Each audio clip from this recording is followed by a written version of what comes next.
Hello and welcome back to another Patty Stamps video tutorial. Today I am excited to show you how I created this beautiful beach card with the palm trees and the sunset, and it uses this waterfront stamp set, which is amazing.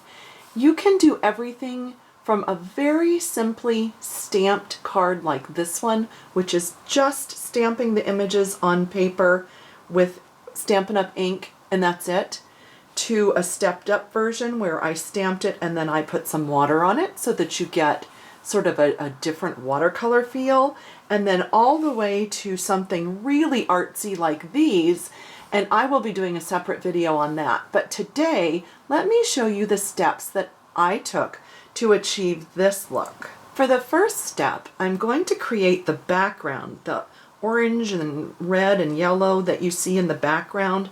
That is just the first step, so we don't actually even need the stamp set yet.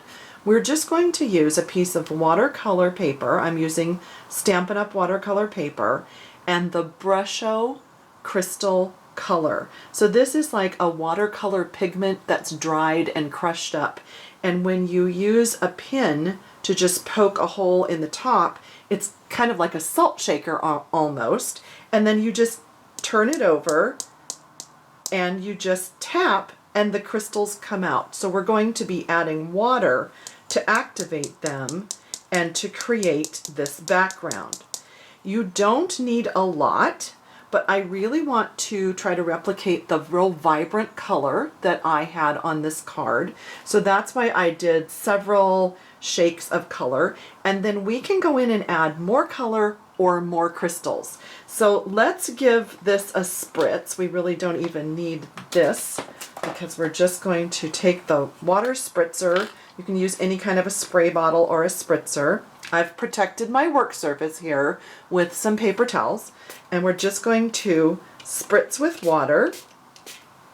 The more water and the more crystals, the more action, the more color that you're going to get. So I want to add even more. I really want this to just be extremely vibrant. And you can kind of direct the spray by the direction that you're spritzing, and you can also tilt the paper.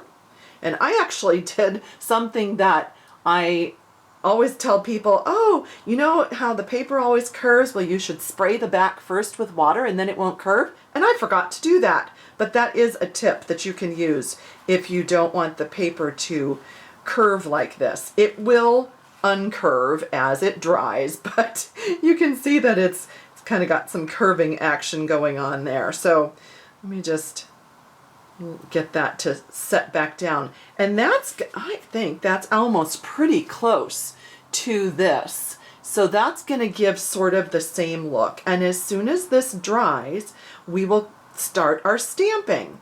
So I'm going to let this dry and I'll be right back with you. Real quickly, while we're waiting for that to dry, I just want to tell you that my inspiration for these palm trees and the sunset came from demonstrator Tammy Hewlett. She did something somewhat similar, and then I sort of put my own twist on it.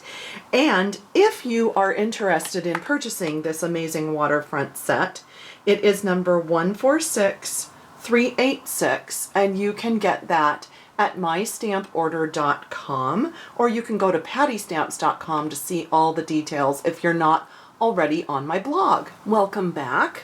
Our watercolor background is now dry. You remember I just shook the Brusho crystals on there and spritzed it with water, and I just let it run and blend and dry. I let it dry by itself. It's been about an hour or so. I was doing some other things, but if you needed to speed that up, you could use your Stampin' Up! Heat tool on the low setting, which helps to dry the ink. So we are using the waterfront stamp set, and I'm only using 3 stamps to create this card from this set. The tops of the palm trees and the palm tree trunks, and then I'm using this piece for this sand. So that's all we're using. I have them already mounted on the clear blocks right here. And I'm going to start with the piece that I used for sand, And I am going to kind of establish that horizon across there. And I'll leave the card right here so you can see what we're working on. I am going to use soft suede ink, and I do have a little piece of paper here so that I can stamp off and not worry about getting any ink on my background. And I'm going to just start establishing sort of this line across here, and I want it to come down a little bit, and that's going to give me sort of that background there that I want. I can stamp a couple more times here. I'm just doing my best to sort of replicate what I did on the finished card. Just filling in a little bit. Then I'm going to switch to Early Espresso. Let me just make sure. I'm pretty sure. Yep, that's what I grabbed. You could do chocolate chip. You could do whichever browns you want. I'm actually just going to stamp off once to make sure that's not too dark. Okay, you know, it's pretty dark. Early Espresso is pretty dark. So then I'm not going to go directly on top of what I did before, and I'm pressing kind of lightly, and I'm just giving some extra color here, trying to kind of alternate with what I did before. And then I'm going to grab some chocolate chip, and I'm just going to start kind of filling in a little bit with the chocolate chip so that we have some different browns happening here. And you may notice that there are kind of some like ridges. You can see in this one, those little ridges. And that's just a matter of the texture in the watercolor paper. Okay, so that's about all I did on that for the sand. And then I took my aqua painter and I just sort of filled in a little bit, and I actually got a little too heavy with the water, so I am going to try to be a little bit lighter. So I'm just squeezing my aqua painter. Actually, I'll just put it right here so you can see what I'm doing. So I just have a little makeup wipe pad here in a little dish, and that's what I like to use to kind of dab off some of the water so that I don't get too much on there. And then we're just going to lightly just kind of fill some of that in. And like I said, I think I got a little too heavy-handed on this one with some of it. It got a little bit too dark. So I would recommend kind of filling some in and letting it sit and kind of look at it and decide, do you like that, or do you want to do more water? Do you want to do more ink? It's just a matter of kind of playing with it and seeing what you like. So we can also do the palm tree trunks, and I think I will do those in Early Espresso. And I might actually kind of go back and forth and do a couple colors. Let's see. Yeah, I like that. That's good. So what I did was I stamped off in the back so that it looked like some were a little bit further away. And I sort of tried to twist and turn the stamp a little bit so that they all weren't perfectly standing up straight, so it looked like they were kind of maybe waving in the wind or whatever. And then for the tops of the palm trees, now on this one I did garden green and lemon lime twist, but what I'm going to do on this one is I grabbed the Tranquil Tide, and I just sort of wanted to see how that looked. I thought that sort of the bluer green might look nice, and since those trunks were stamped off, I'm going to do that one in the stamped off. And just a little tip, normally I would not have this many ink pads open in front of me because I would definitely be the one to stamp it in the wrong color, but I'm trying to pay very close attention and just get it in the right one. So the other thing I did was and I should have been doing this all at the same time, but I stamped with the full ink and then I turned just a little bit and I stamped again. Like I said, I should have been doing that at first as I was doing these. But what it does is that it really helps to fill in the palm trees a little bit so that they don't look too awfully barren. Or not barren, so that they don't look exactly the same, repeated, repeated, repeated. This gives them a little bit more life. And then I'm going to the lemon lime twist, and I am stamping even again. And I love that extra little pop of brighter green that this gives to the trees. One up there.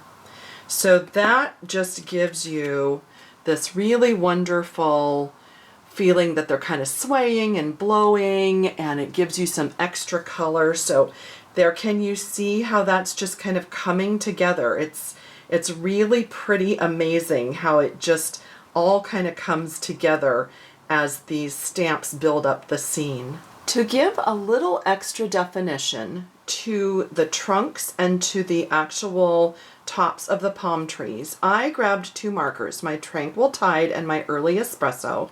I'm using the fine tip end, you know, we have the brush end and the fine tip end. And I just kind of, not with a really super straight line, but sort of, I'm just sort of jiggling it just a little bit, like a little jagged edge. I am giving the left side of each trunk just a little bit of definition, and it kind of helps feel like maybe the sun was coming this way and they're shadowed a little bit of a shadow.